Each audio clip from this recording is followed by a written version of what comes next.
How are you? Is everybody ready, Dr. Morrison? All right. I'm assuming it's good afternoon, no longer good morning. Good afternoon, everyone. First of all, I want to thank everyone for their patience and understanding over the last few days at our testing clinics with public health and everyone across PEI and across our system who have been working so hard on the COVID-19 response. Though we are 22 months into this life-altering reality, the past few days we are seeing levels of infection that we haven't seen since the onset of this pandemic. This surge in cases is disappointing and it's discouraging in so many ways, but it is the reality that we find ourselves in.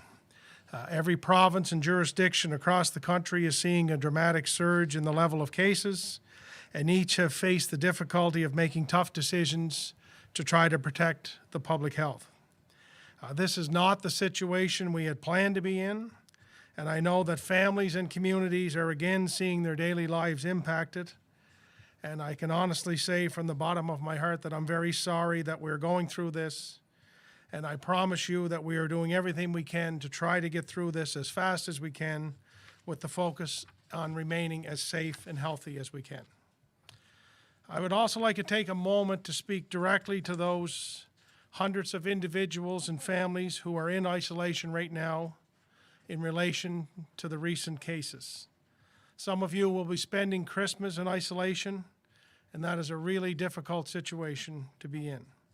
Christmas is a time for family, for togetherness, for the spreading of love and joy, and I hate that too many Islanders aren't able to feel the full extent of this, especially at a time when we are in so much need of it. But I hope you know that by isolating, that you are giving a gift of thoughtfulness and kindness to others by doing your part to help stop the spread of COVID-19 in our province. As all Islanders, I don't have to tell you that we're in the thick of this, and there's no simple or fast way out of it. This Omicron variant is a different beast. It spreads like wildfire, it sees no boundaries, and it pulls no punches. And for those reasons, we must, as a province, do everything we can to try to slow the spread of the variant. The health protocols that we have in place are designed to serve two critical purposes. One, to try to reduce the spread of the variant in our province to protect the health and safety of our citizens. And two, and in doing so, to ensure that we're doing everything we can and taking every precaution we can to try to get things back to normal in our province as soon as possible. There are new measures that we need to implement today, and they have the same design. They, like our previous measures, are made using the best and most up-to-date science and health information that we have.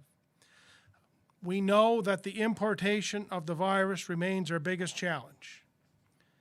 We had asked Islanders previously and visitors to our province not to travel unless it is deemed essential. But now we have to go a little bit further. Starting tomorrow at 8 a.m., anyone arriving from out of province will be required to isolate for 4 days. Every traveler entering the province will be given 2 rapid tests and will be required to complete the test at day 2 and day 4. And if both tests are negative, that individual can leave isolation. If a traveler chooses to isolate with others, the entire group or family will be required to isolate as well. In addition, we are requiring the closing time for all bars and restaurants to be 11 p.m. Both of these measures will take effect tomorrow at 8 a.m.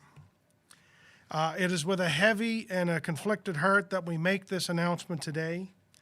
We have never planned and wanted to go back to this. But if we want to stop the spread of the virus, to get our children back to school safely, to get our kids' activities and sports restarted, and to get back to some kind of normal in our province, we need to do this. We need to do it for a limited time, and therefore we need to take these actions. As Dr. Morrison has said, we need to limit travel. We need to limit our personal interactions. This isn't the time for parties, for gatherings, or staff celebrations. I know this is as hard for some of you to hear as it is for Dr. Morrison and I to say it, but it is the reality we face today and tomorrow, and it requires us to make these difficult decisions. We have been successful as a province because we've had tremendous understanding and adherence to public health protocols from the vast majority of Islanders. We need that now more than ever. I know it's hard. I know we're all tired of it. I know we want to be over it. But until that time comes, we need to continue down this road. And I ask all of you from the bottom of my heart, each and every one of you as Prince Edward Islanders, to continue with your understanding and your adherence to our public health protocols. They are making a difference, and they will get us through this more quickly than if we don't. So with that, I'll turn it over to Dr. Morrison for a more detailed breakdown. Thank you, Premier. And I just would echo really so much of what you said. It is with conflicted heart and disappointment and discouragement that we are in this place having to face this increasing Omicron variant here in Prince Edward Island, as well as around the country. As of 8 o'clock this morning, there are 29 new cases of COVID-19 to report, bringing our total active cases to 112. The new cases today include 4 people who are not permanent residents but are in PEI and are isolating and being managed by public health.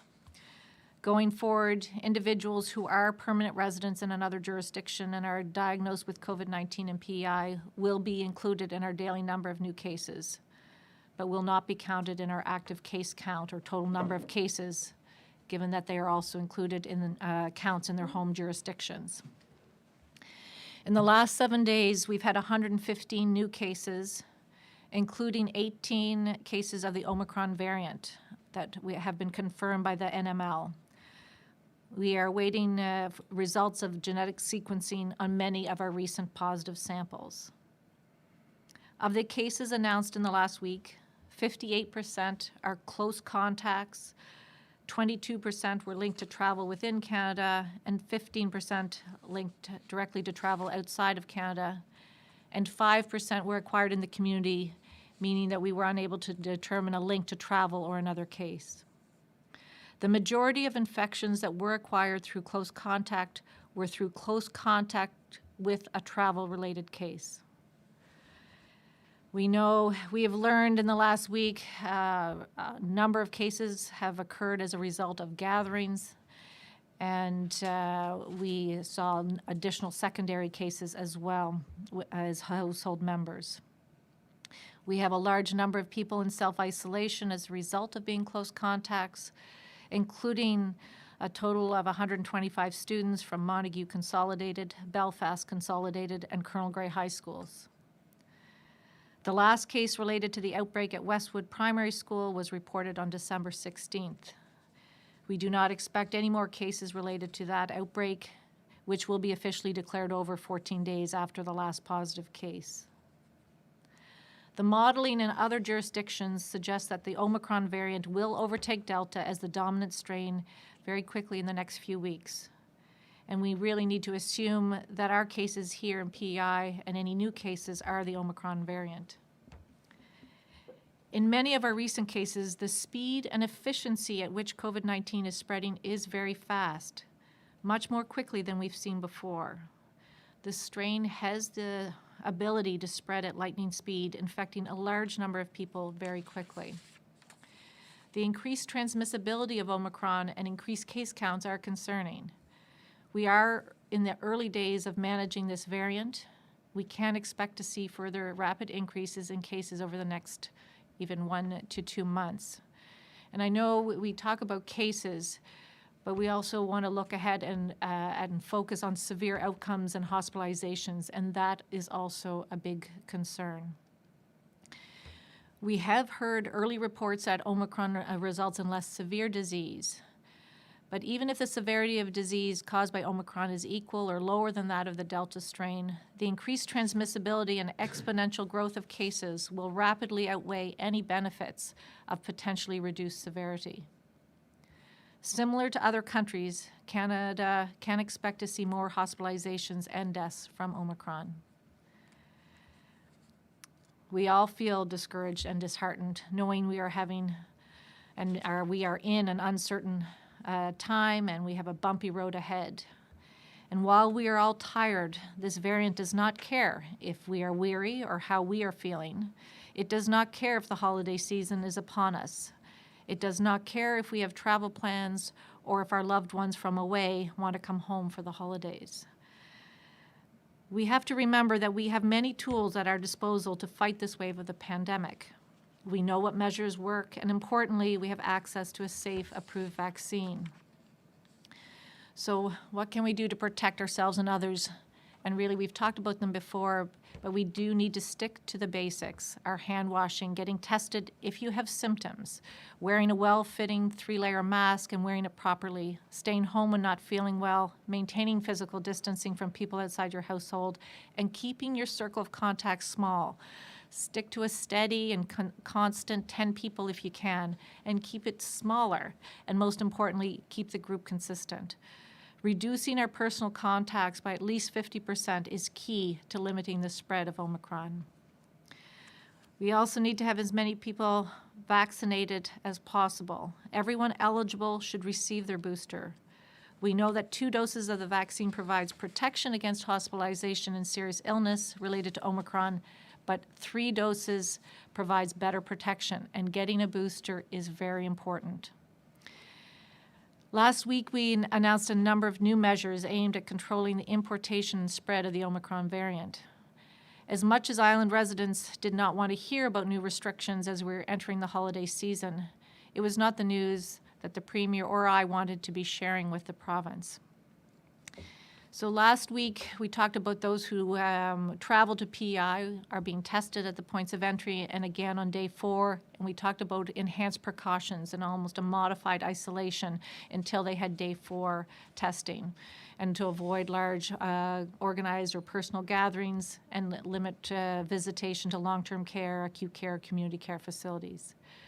So in addition to that, as the Premier mentioned, we are instituting a mandatory isolation for the first 4 days upon return or when people arrive in Prince Edward Island, with antigen tests being given out at the points of entry for day 2 and day 4 testing. As well, I ask that people not host or attend organized gatherings on New Year's Eve or staff parties over the holidays. These types of activities present a golden opportunity for COVID-19 and its variants to spread from person to person, affecting many individuals and families. We can still get together with friends and family over the holidays with some modifications and trying to keep to your consistent and steady small group. Also, as the Premier mentioned, licensed establishments, our food premises and bars will stop seated service by 11 p.m. We know that the next number of weeks are going to be rough as we struggle to mitigate the impact of COVID-19. We will not be able to stop this variant, but our concerted individual and collective efforts will be able to help slow it down. And as the Premier mentioned, it's about protecting our system, protecting vulnerable islanders and visitors. And we want the hospital, for instance, to be able to look after us not only if we get COVID, but also to be there and have the capacity to look after us if our child is sick or your partner has a heart attack and needs the health system. I ask all island residents and visitors to be especially cautious over the holidays. The choices we make today matter. Let's all work together and do our part to avoid an even larger spike in new cases after the holiday festivities. Just briefly mention the vaccine as a vaccine update. We have 95.2% of island residents aged 12 and up have received at least 1 dose of vaccine, and 92.1% are fully vaccinated with 2 doses. The vaccine rollout for children aged 5 to 11 is going well, with 34.8% of children in this age group having received their first dose. Last week was a relatively busy one at the vaccine clinics with almost 4,800 doses administered, of which 32% were first doses and 62% were third doses. Almost 13,000 people have received a third dose or COVID-19 booster. And the demand for booster doses has increased, and pharmacies are adding more clinic appointments to increase capacity to administer third doses. Thank you to all the community pharmacists who've been working tirelessly all year to administer COVID-19 vaccines while continuing all of their other services to Islanders. People should book their booster appointments for 6 months after their last dose.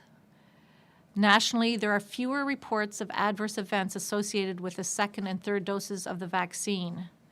This means there's a reduced chance of experiencing a serious adverse event with the second and third dose of vaccine. And I've said this before, and I'll repeat it. Getting vaccinated protects you and others from serious illness and hospitalization related to COVID-19 and its variants. If you've not yet been vaccinated, please book an appointment today. And if you're eligible for a booster dose, please book your appointment today. And appointments can be booked online or calling the vaccine booking line or pharmacy. In terms of contact tracing, the increase in cases in the last few weeks is straining the health system, including public health.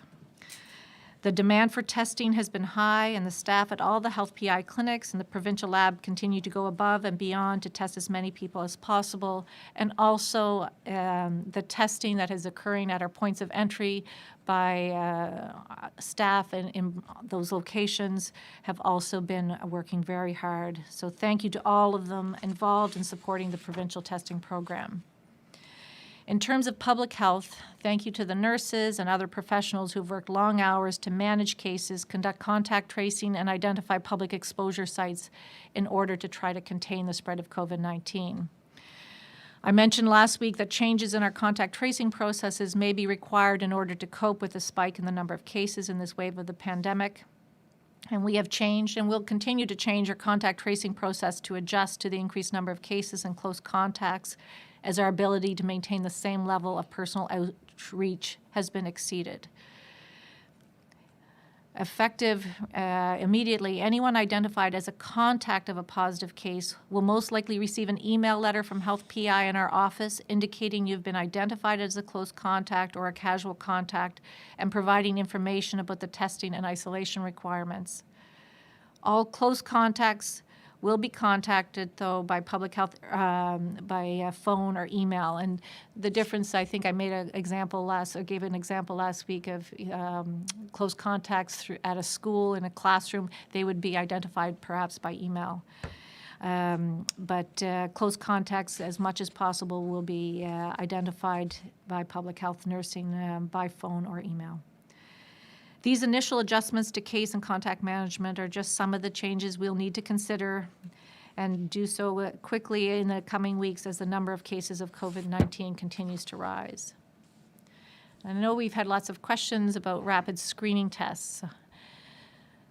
PEI is distributing our limited supply of rapid antigen screening tests in a targeted manner, focusing on the following areas: regular screening for frontline staff who are not fully vaccinated and work in high-risk areas, such as schools, childcare, correctional facilities, healthcare, long-term care, and community care and group homes. Screening individuals who are traveling to PEI who cannot be tested at points of entry, when in contingency or when too young to be tested at the points of entry. Supporting children to return to in-class learning when there have been cases and outbreaks in schools, and enhancing access to testing for families with young children, especially in areas of the province where there is limited access to PCR testing. Going forward, we are considering allocating more rapid screening tests to long-term care and community care facilities to test all staff, regardless of vaccine status, multiple times each week. And that's in an effort to protect those in those long-term care and community care facilities. Beginning today, we'll be handing out screening tests to people traveling to PEI or returning to PEI to ensure that they have access to testing for their Day 4 test when the health PEI clinics are closed for the Christmas holiday. We will retain a reserve of rapid screening tests to support the provision of essential services, including healthcare, in the event that a large number of frontline staff are identified as close contacts.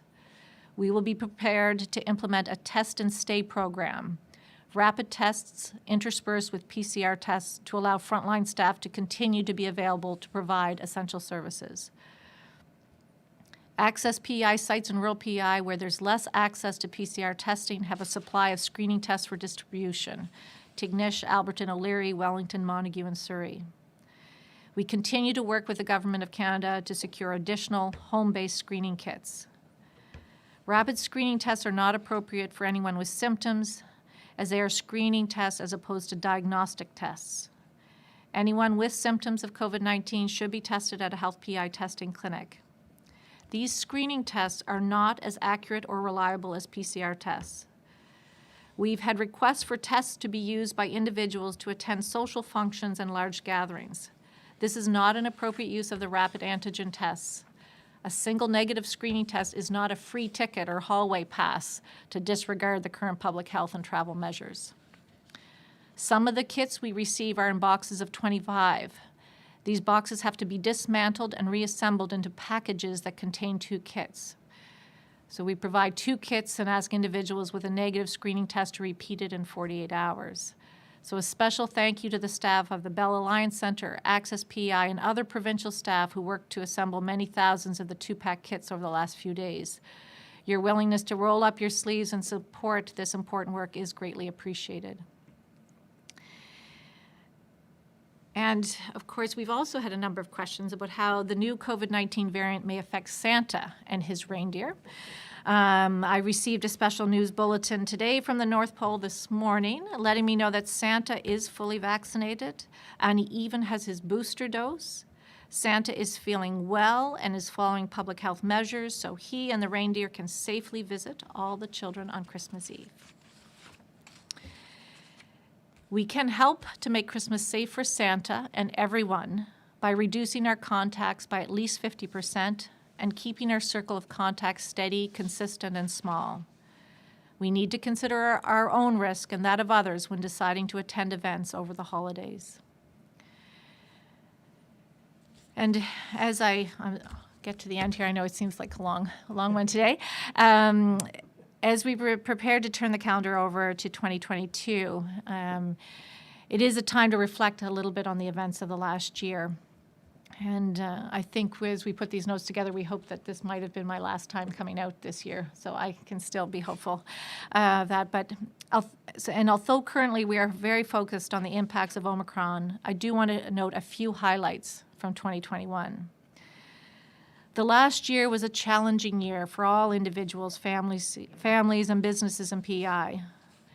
As Islanders, we've drawn on our strengths, demonstrating our resilience, caring, compassion, and kindness. We all hoped the pandemic would be over by now, and we were caught off guard by the sudden and aggressive arrival of the Delta variant and now Omicron. 2021 saw tremendous progress with our vaccine rollout. Thank you to the 133,900 Islanders who chose to be fully vaccinated and the 4,100 children aged 5 to 11 who have received 1 dose. We have excellent testing capacity. Almost 244,000 lab-based PCR tests have been completed since the pandemic began, including almost 5,000 in the last week. In June, in addition to screening, the staff at the points of entry began testing travelers entering PEI, including 24-hour, 7 days a week, point-of-care testing for asymptomatic individuals at Borden. Last week alone, almost 14,000 people were tested at the points of entry. In the spring, we implemented the PEI Pass program to expedite travel to PEI and verify vaccine status prior to arrival. Over 462,000 PEI passes were granted by our partners in justice and public safety. We continue to respond to requests for information and complaints from Islanders. The COVID-19 1-800 line, which is really the visitor services team, receives an average of 70 calls per day and responded to over 24,000 calls in 2021. And over 50,000 calls have been received on that line since the pandemic began in March 2020. And of course, the list could be much longer. The accomplishments of 2021 and our success in managing the pandemic since March 2020 is a team effort. And it is thanking individual Islanders, families, communities, organizations, businesses for your support and willingness to respect and support public health measures. Your support and actions have resulted in PEI being known as one of the safest places in Canada, if not the world, throughout the pandemic. Thank you to all the members of the media, whether you're on the phone or here in person, for your patience, support, and genuine desire to communicate the important messages clearly and succinctly to Islanders. Your work has ensured that Island residents are consistently well-informed and up-to-date on the latest COVID-19 developments and public health and travel measures. Thank you to our many partners in the public and private sectors who support the provincial pandemic response, and there are too many to mention. You know who you are. Thank you to each and every one of you for your hard work, dedication, and commitment during the last 22 months. Thank you to your families for their support, allowing you to give 110% to your role to protect the health of Islanders during a global pandemic. The work you do is making a difference. So in closing, I wish each and every Islander a safe holiday season. As the Premier mentioned, it is for family, it's a time of togetherness. And as we continue that journey together throughout COVID-19, the best gift we can give each other at this special time of year is to be patient and kind to ourselves and others. So thank you. Thank you. Thank you very much, Dr. Morrison. Well said. And with that, I'll turn it over to questions from our friends in the media, and maybe we'll start with Steve Bruce, CBC. Thanks so much. Sure. There are fun announcements for you to make today. Last week when you brought in the new restrictions, we knew then that Omicron was here. You projected there would be a real surge in cases here. So why just make the decision now to bring in this isolation requirement for travelers? What have you seen since last week that tells you, okay, we need to go this far? I just think the steady rise throughout the region and beyond, obviously, and what we're seeing here. I think Dr. Morrison can add more to this, but we have really tried as hard as we can not to get to this decision. Simply because we know this is, for many, like my own family, this is the second Christmas in a row where we're probably going to be separated from each other. And we've really tried as hard as we can not to do this. We really hoped initially that we could do this not as a mandatory protocol, but as a people to use the best common sense they have and to limit travel. But at the same time, we're seeing this increase. It's probably even increasing in PEI faster than we thought, and we're just trying to do what we can to use all of the arrows, in the quiver to push this back. As I say, we're not going to be rid of it. We're trying to slow the flow of it, and so it's really been a difficult one because we're trying to also weigh the mental health impacts of this as well, and we know those are great, and we don't want to do this any longer than we have to, but at the end of the day, this is the best decision to make based on the information that we're learning each and every day, but I think Dr. Morrison would echo that it's certainly not the decision we want to be here making today. I agree, Steve. It's, when we look at our cases, they are linked the majority of the cases are linked either directly or indirectly to travel. And some of that is happening within the first few days. The Omicron transmission just happens that quickly. And for every case we can prevent transmitting further in PEI, we should try to do everything we can to slow this down. We've done that all the way along, and the timing is terrible because of Christmas and holidays. But recognizing that we really are trying to do what we can, as the Premier outlined earlier, just to slow this down, limit the transmission so that we can get more boosters into people, that we can get more people vaccinated. If we can get a little bit more time to do some of that and maybe limit some of the hospitalizations, we should do everything we can. And we've never regretted, and I'm sure the Premier would say this too, we've never regretted trying to do as much as we can to protect islanders, and realizing it's hard to know how much difference this will make, but every time we are able to pick up a case in those first few days with limited transmission, we are probably helping protect the spread further. I'm sure some might look at it and say, if I'm in New Brunswick, where there's community transmission, Omicron is there. I want to go to PEI where there's community transmission, Omicron is there. How am I more of a risk coming from New Brunswick than someone that's already in PEI and going out shopping and seeing people? What would you say to that? Well, I think one of the differences, and I mean, we've talked about this even within the region amongst the other Atlantic MOHs, and I know the premiers have talked about it. Our epidemiology is a little different in each province. We still have limited community transmission that we're seeing because we're able to, link them to contacts of cases or exposures, and that we can sort of take back to travel. So it's not as, I don't think we don't have the widespread community transmission. It may be that we're doing this, too late. I don't know, but we need to do it because we said last week every day matters, and let's see if we can try to slow this down. So it's we want to minimize the impact, protect those who could end up in a hospital.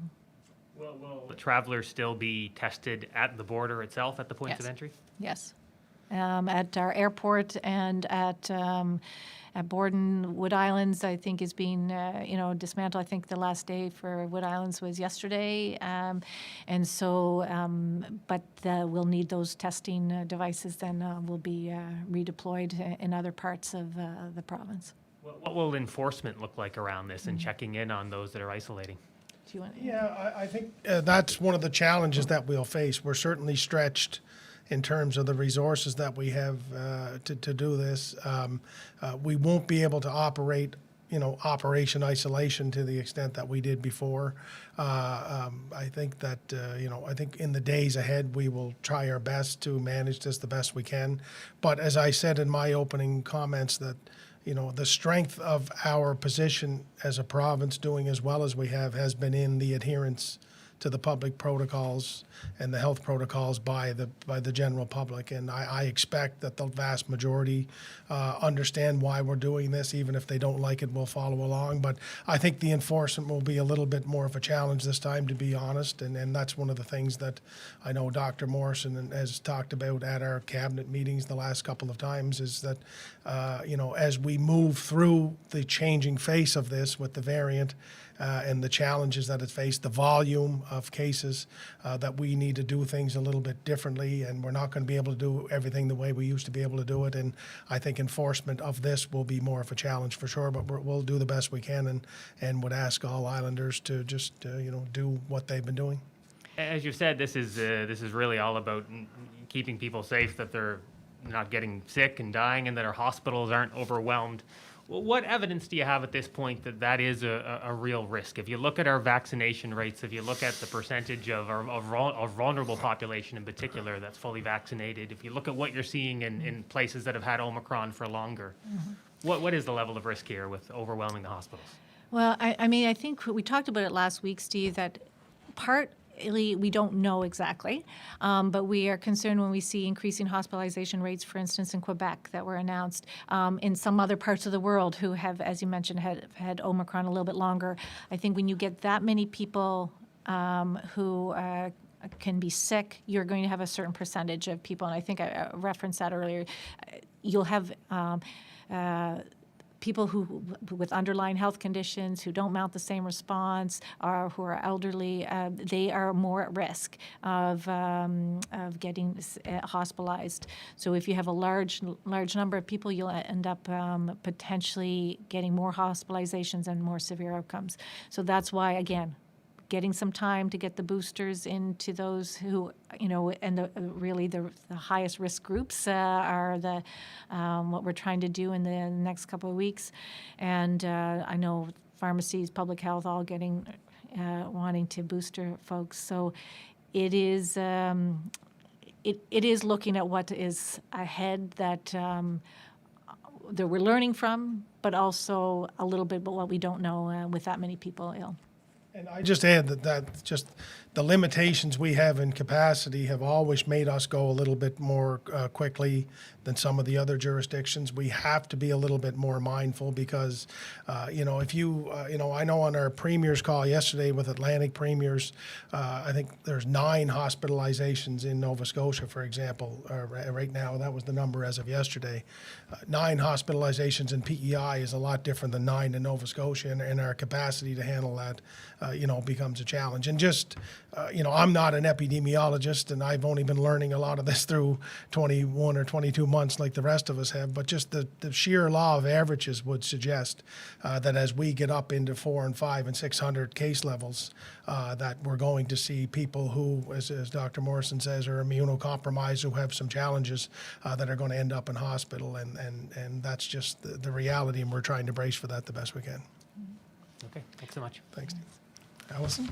Hi, thank you very much. I'm really glad to hear Santa's doing well and will be able to make his rounds as usual. I was hoping you could clarify the contact tracing. It sounds like people are going to get an email. Is that close contacts, or I just kind of lost the thread there in the middle? Well, so I'm glad to clarify. So as it is right now, usually someone in our office, including myself, may call, when we get contacted from the lab, we call the cases themselves who are confirmed positive for COVID-19. And then public health nursing comes and also contacts the case and makes a list of, talks to them about where they may have been, but also who they live with, for instance, who they played with or who they had lunch with, so people who are close contacts. And those are the folks that really get identified, and we will continue to try within our much of our capacity of public health to contact those close contacts. And then ultimately, we sometimes also get the case themselves to help us say, look, you need to isolate and go get tested, and get tested and go home.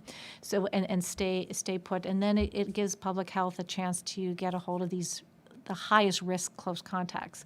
But in terms of a class at school, I know the school system has been really supportive in the last week, helping us email out. We have a sort of standard letter that we can communicate out to everyone in a classroom. And so they may only receive one call, for instance, from public health, as opposed to a call every day. And we really need to look at that. Most, if you're a parent or a student and you get a call and you know what you have to do and when you need to be tested, you're not going to get a call every day to make sure you're following that. But we'll try to make sure you're called once at this point in time and know what you have to do in terms of isolating and testing. And but we also are prepared that if, we may have to adjust if we have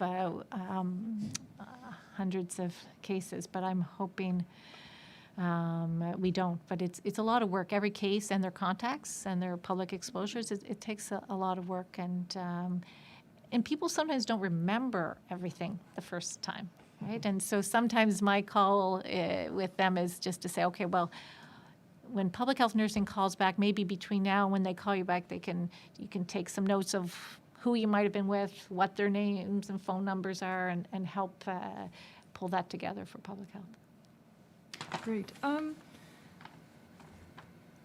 And do we have any, I was wondering also about the recent cases. You say there's over 100 now in the last few days. How many of those were vaccinated versus unvaccinated?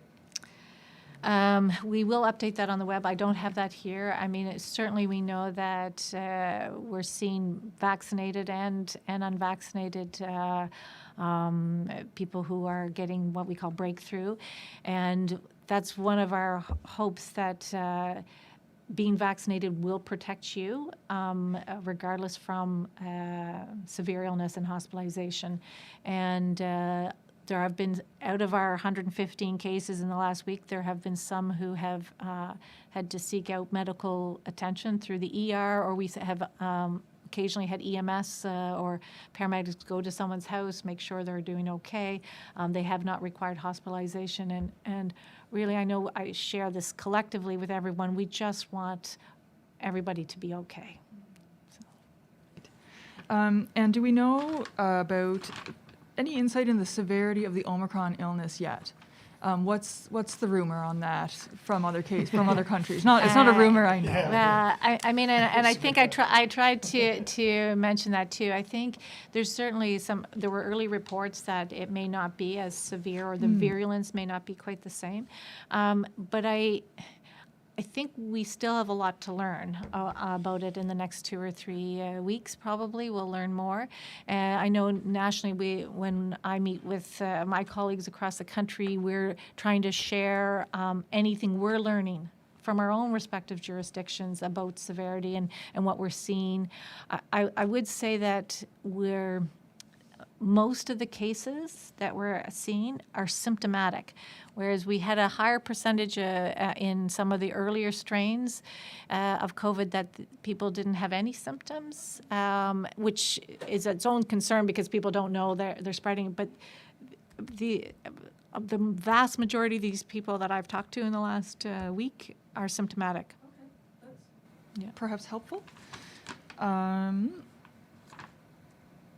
And the breakdown of the 21 cases, like the cases that are like 21 yesterday and 29 today, do we have a breakdown of like ages or if they're travel related? You had a percentage. Yes, for the and 115. so we'll put that kind of detail on the website too. That'll be updated. I just didn't want to list that many. How many are in their 20s? How many in their 30s? But we can, and I put percentages there, but we can have numbers associated with them too. Great. Okay. And I had wondered about cases in schools, but I think you had touched on that in the briefing as well. Was there anything else you kind of wanted to, like, is there anything other than the Westwood that would be considered an outbreak? Not in terms of a school. These were individual cases, and so they would have been exposures at the other schools, but not considered an outbreak. And in some ways, that's why the school holiday couldn't come at a better time. Great. Thank you very much. You're welcome. Thank you, Alison. Now we can go online, perhaps? Pascal Rachnogo, Radio Canada. Ma question, c'était pour la docteure Morrison. Est-ce que vous pouvez nous expliquer en français un peu qu'est-ce que vous voulez accomplir en imposant l'isolement de 4 jours et en fermant les restaurants et les bars à 23 heures tous les jours? Qu'est-ce qui est votre objectif en français, s'il vous plaît? Alors, bonjour. Alors, c'est une bonne question. C'est vraiment de ralentir la transmission de COVID-19 à Omicron ici à l'île du Prince-Édouard. On veut diminuer le risque si les personnes arrivent ici. On trouve qu'ils sont, même s'ils sont négatifs, quand ils arrivent depuis 0 et 4 jours, souvent, il devient positif. Alors, si on ne s'isole pas, on va transmettre aux insulaires ici. Alors, essayer de réduire le nombre de cas, réduire le montant de transmission et même pour les bars, les restos qui ouvrent ou qui ferment à 23 heures, essayer de diminuer le contact après 11 heures le soir. Pour la même raison. Si on peut diminuer les contacts qu'on a, diminuer la transmission, ça va peut-être ralentir. Ça ne va pas éliminer, mais ça va ralentir, j'espère, Omicron un peu. Et ma dernière question, c'est qu'est-ce qui est votre message aux gens de l'île du Prince-Édouard pour le temps des fêtes? Vous l'avez dit en anglais, vous leur demandez de ne pas faire de rassemblement pour la veille du jour de l'an, pas de office party. Donc, qu'est-ce que votre message aux gens du Prince-Édouard pour le temps des fêtes? C'est un temps assez difficile pour annoncer vraiment ces mesures, mais c'est le temps de ne pas faire des sorties avec beaucoup de gens. C'est de garder vos contacts petits, le nombre de contacts assez petits, et puis qui sont même les mêmes gens avec qui vous avez du contact. On sait, l'évidence support si on a seulement 50%, 40% de notre contact, réduire les contacts par 40 à 50%, ça peut aider à ralentir la transmission. Alors, ça va, le message est vraiment les fêtes seraient différentes. Et pour plusieurs, je comprends, difficile, mais d'essayer de faire tout ce qu'on peut pour réduire le risque de transmission. Et on veut que le système de santé soit là pour nous et pour tout le monde. Merci, Dr. Morrison.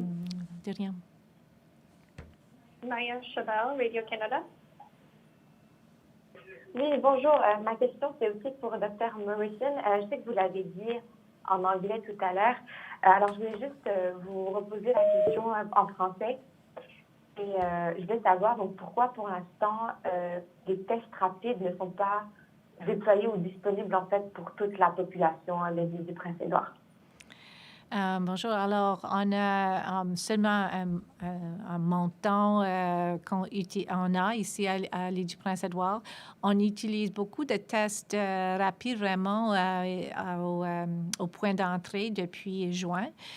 Mais pour les tests que vous pouvez ramener chez vous, on veut avoir un montant pour les points d'entrée pour ramener, pour faire les tests à 2 jours, 4 jours. On veut avoir des tests pour les personnes qui travaillent en santé, les healthcare workers, pour si on a trop de personnes qui sont les close contacts, on peut les faire utiliser en cette manière. On veut avoir pour protéger les résidents de foyers de longue durée. On veut faire les tests pour les personnes qui travaillent là-bas moins de 2 fois par semaine. Alors, on veut les utiliser là. Et puis, les autres, on veut mettre aux endroits où ils n'ont pas le même accès aux tests PCR.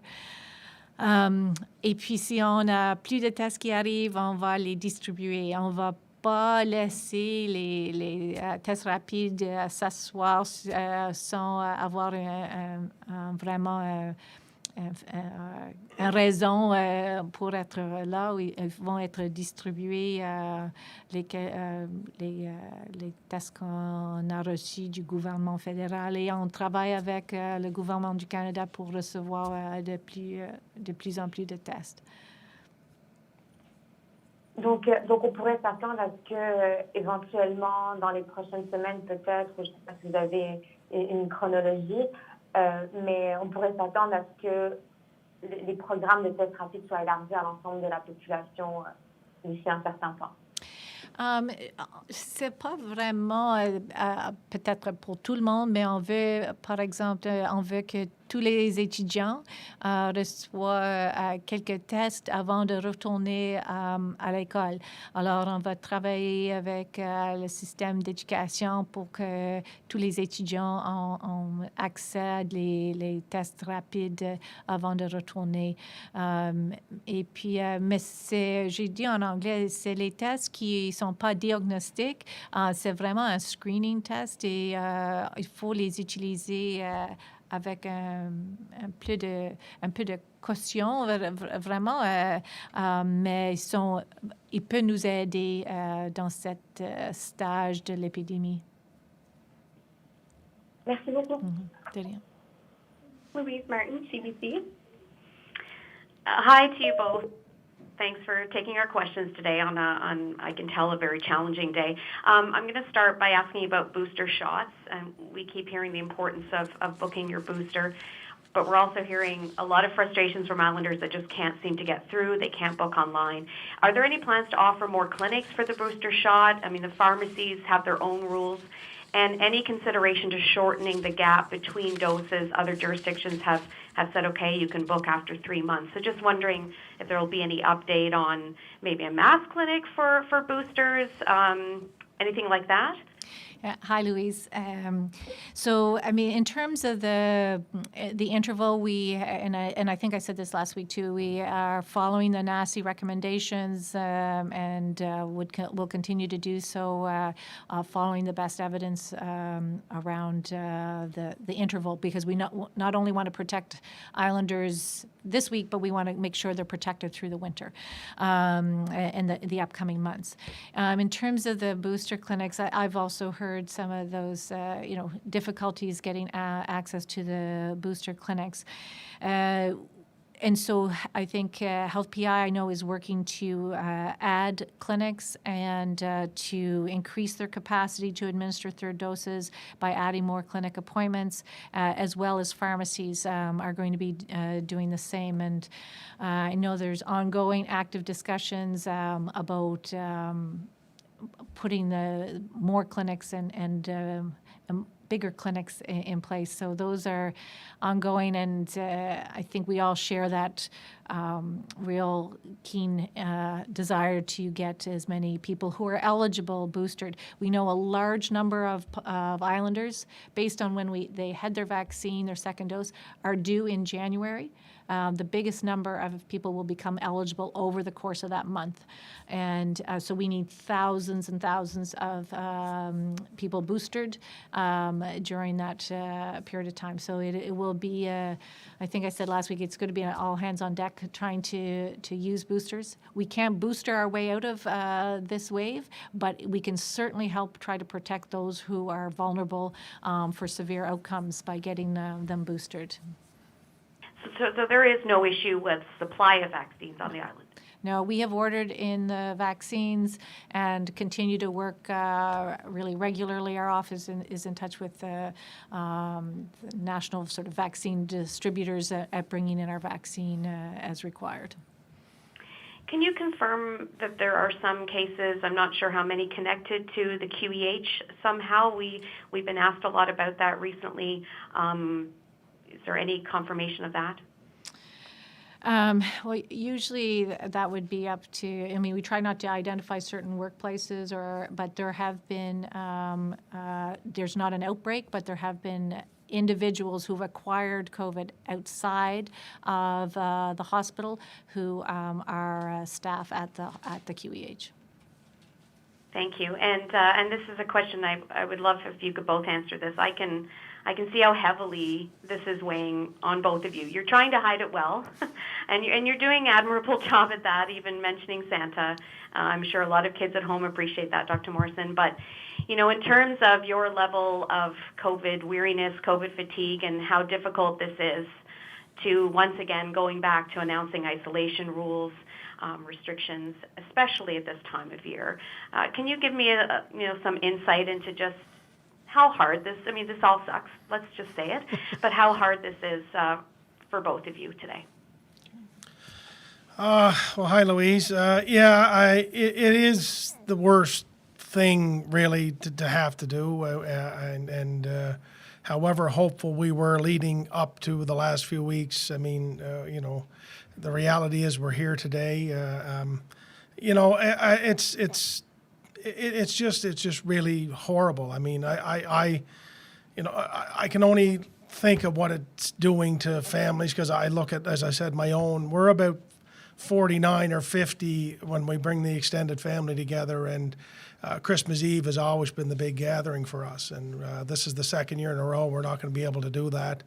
My kids are getting a little bit older; they're missing out on that, and and that's really horrible. That's and so when we think about these decisions, those are the things that certainly I bring to the table, and members of our cabinet bring to the table, and Dr. Morrison brings to the table. Is that behind every one of these decisions is somebody impacted in a negative way, and you don't ever want to do that, and it's hard, it's horrible, but at the same time, we have a responsibility to try to do everything we can to keep people safe. And, we talk about this often. I would rather do this and people be safe than not do this and people be impacted, get really sick or worse. And that's how we've come to this decision, but certainly don't want to be here and making this decision today. It's just it's the worst of the worst. Yeah, Louise, I know my colleague in Newfoundland, when they announced similar isolation that is going into effect, I think today, she was, visibly upset for the same reasons the Premier talked about, the impact on each of us. This is not something that none of these measures only impact others; they impact each of us, and we're dealing with weary families, weary individuals, a weary community, but have to try to still continue to bear that responsibility and make decisions. And I guess we all are making decisions to try to protect each other. And that's hard after this much time. And all I know is that in this windy road that we've been on, we are going to get through it. And it's taking longer than I think the Premier and I would have ever imagined. And I do think this is going to help. This is going to get us through this. Like, we are going to get through, and we are going to be living with COVID in a very different way in a few months. But this real pressure on potential pressure on our system, we need to pay attention to. But Louise, it's just it's hard. It weighs heavy on us, and difficult decisions, I think, usually do. All right. Thank you. Thank you to you both for your time, and hope you get a little bit of downtime. Thanks, Louise. You too. Patrick Butler, Radio Canada. Bonjour. Question pour la Dr. Morrison. Vous l'avez dit en anglais, mais j'aimerais vous entendre là-dessus en français. Ces gens qui essayent de prendre rendez-vous pour recevoir la 3e dose du vaccin et qui sont incapables de le faire en ce moment, est-ce que ça vous inquiète? Puis qu'est-ce que vous allez faire pour régler la situation? Bonjour Patrick. Je sais qu'il y a des discussions avec HealthPI et puis aussi avec les pharmacies pour vraiment augmenter le nombre leur capacité de donner les boosters. Je sais qu'ils comprennent très, très bien l'importance d'avoir les boosters, mais aussi de continuer de faire les vaccins pour les enfants. Alors, ils ont beaucoup de pression vraiment il faut en faire. Alors, ils regardent pour ajouter les cliniques, ajouter le nombre de doses qu'ils peuvent faire chaque semaine. Alors, je pense dans les prochains jours, on va entendre plus d'informations et les détails à propos des nouveaux cliniques. Et juste pour vérifier, vous avez entendu ce genre d'inquiétude de la part des résidents? Oui, on reçoit des appels et des emails, les courriels pour dire c'est difficile de trouver une place pour mon booster.